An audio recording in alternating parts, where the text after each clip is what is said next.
can be the destroyer of this world, or you can be its savior.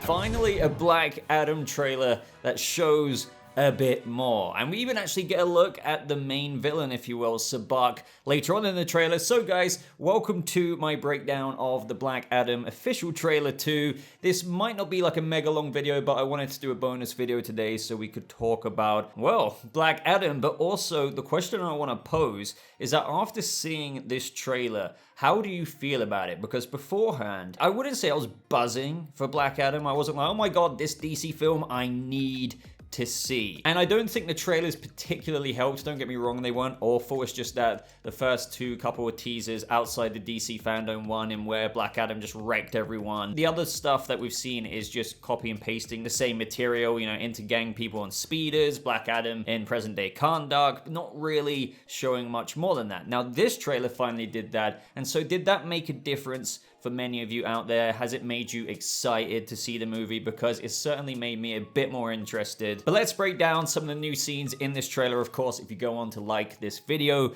I would really appreciate a like. Really, it helps grow this channel, helps this video get out there a little bit more. But right at the beginning, we see a little bit of an origin telling for Black Adam, talking about his son sacrificing his life, saving him. Now, with that very beginning scene that we see, I'm wondering if that figure floating in the water among the ice is actually Black Adam after he's escaped that somewhat underwater Argus facility, because previously he was in that stasis chamber that we saw in the other trailer and in this trailer actually, and there was like water dripping everywhere, water all over the floors. So I think it's underneath in this underwater facility, and that's where he's floating up from. And we also actually see the JSA ship flying over this area towards the end of the trailer, likely looking for him, so this might be quite early on in the film. Black Adam continues to say that these powers are not a gift, but a curse, and we get a demonstration of just how juiced up Black Adam is. And we also get that same recycled footage of Black Adam being shot at, but what I like with what they added in here is he's like, your magic is weak. Obviously, he's been asleep for 5,000 years.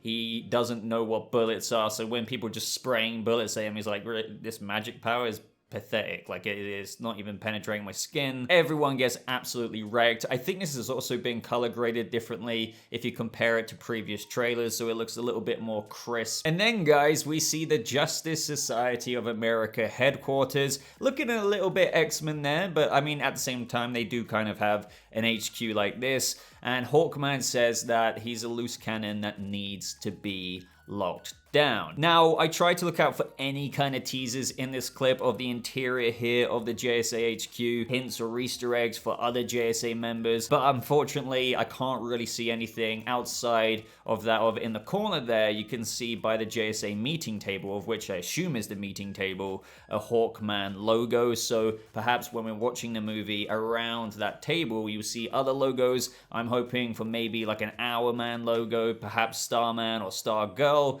Jay Garrick, a little Flash symbol, maybe even Wildcat, but at the same time, who knows, because they could just be busy doing something, or in this iteration, the JSA roster could be quite limited, or maybe previous members have died. It's kind of a question that's quite up in the air. I haven't heard any talk about other JSA members outside of Atom Smasher, Cyclone, Dr. Fate, and Hawkman. So with Hawkman saying that he needs to be locked down before innocent people start getting hurt, that's kind of what we're seeing here. I mean, I don't know if they're so innocent, but they could just be normal pilots kind of saying, hey, you're like a flying super person, you kind of need to land so we can sort this out. And we see that same shot of Black Adam just smacking down on those jets. And then in that same lockup we were talking about earlier, we hear none other than Amanda Waller saying he's been asleep for 5,000 years. And you can assume that when Amanda Waller is talking to Hawkman here, that he's already escaped at this point, because Hawkman's saying that you can find us a cell, we'll do the rest. Also on the screen, you can see the call there, and you can see Amanda Waller's affiliation affiliations are the Justice League, the S is likely going to say Suicide Squad, and United for probably, United States government or something like that. We now see the JSA gearing up for their next mission, find and contain Black Adam. It's kind of like a day in the life of JSA missions. You now got another threat, Amanda Waller has issued it, right, let's roll out, get in the ship, the grounds outside the mansion or the JSA HQ open up, and they fly away. And while we have Atom Smasher worrying about not having brought a passport, and Dr. Fate's like, we don't need a passport, we're the JSA. In this shot, we can see that Hawkman has a cool effect of the helmet somewhat animating onto his face. I swear all superhero helmets are doing that these days, but at the same time, we do know he actually does have a practical helmet, and I really do love the look of Hawkman and Dr. Fate. I mean, pretty much everyone looks really badass in the costume department here. Let me know whose suit is your favorite. I think mine might very well be Dr. Fate. Hawkman's is sick. Black Adam's, I mean, they're all great, as I said, but Dr. Fate is really good. Not so sold on the helmet still, even though it looks really good. I might have changed a few things, maybe the eyes. But let me know if you love the disproportionate look to Dr. Fate's helmet. Now, amongst all of these scenes coming up next, we hear Hawkman saying that we're here to negotiate your peace for surrender. And we can see that while Black Adam is somewhat woken up after his 5,000 year sleep,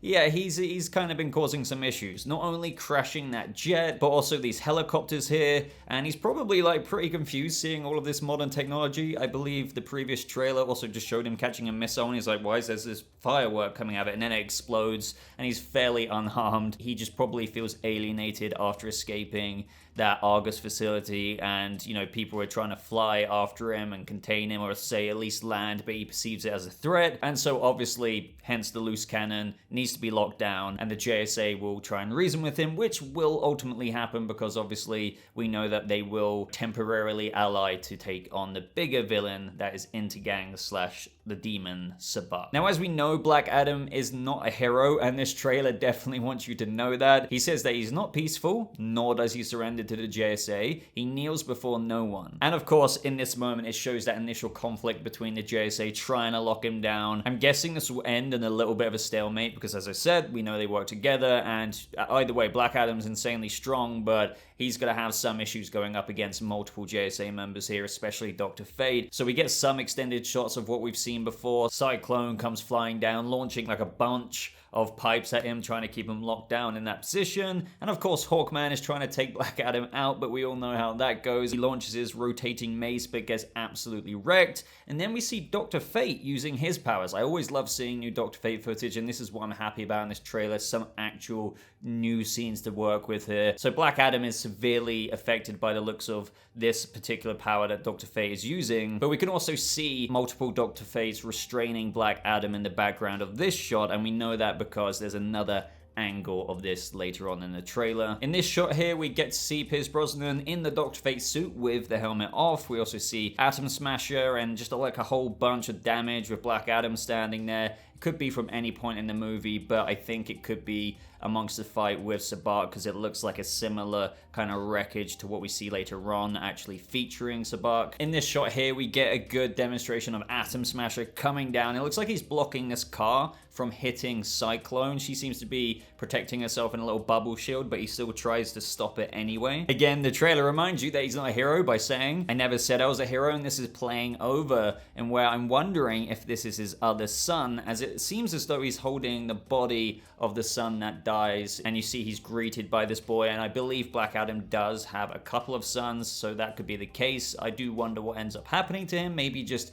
died of old age one day, or maybe he loses both sons. Then, of course, we get Dr. Fate saying a very fateful moment after seeing the future likely, saying, you believe you're not worthy, but fate does not make mistakes. You have two paths. You can either destroy the world, or you can be its savior. Probably seeing two different futures where he just completely wrecks everything, or allows Sabbac to do God knows what, or he can stop it and prevent it and become the savior. But again, with movies like this, you do have to wonder, where's Batman? Where's Wonder Woman? Where's Superman? You know, with such a potential world-ending threat. Then we get a very brief glimpse at Black Adam versus all of these Intergang members on their little speeders in this crater. It seems like there's a whole bunch more of them this time. But the main part of the trailer, the main part, let's finally talk about Sabbac. Because here we can see Sabbac like absolutely huge and roided up, like, you know, rising out of this water in his demonic form. And I think, you know, from behind here at least, he looks really, really decent. We also see very briefly Hawkman gearing up to take on Sabbac in this shot with Sabbac standing there before him, and he looks just like what we thought he would from those figures, the action figures that we've been seeing before, maybe seeing on screen right now. He seems really tall, he's got the pentagram on his chest. Again, very, very accurate, very demonic. I wish that this trailer, I mean, I'm not trying to bite off more than I can chew here, but I wish they leaned a little bit more on him just to show like what is in store, because I felt like the way they teased this is fairly ambiguous. It was pretty awesome, but there's not really too much I can draw out of it. I think he kind of looked better from behind than in front, but to be fair, in the background there in front of Hawkman, he is, well, in the background, so I can't really get a feel for the CGI of the face and whatnot. But let me know what you think of this first proper tease of Sabbac. How do you think Hawkman is going to fare against him? Knowing for a fact that Black Adam gets the JSA's help with taking down Sabbac because he can't technically take him down by himself, as it's been described, I don't know if Hawkman can hold his own in this very moment. Probably getting wrecked. I mean, he got wrecked by Black Adam, so Sabbac will probably just go.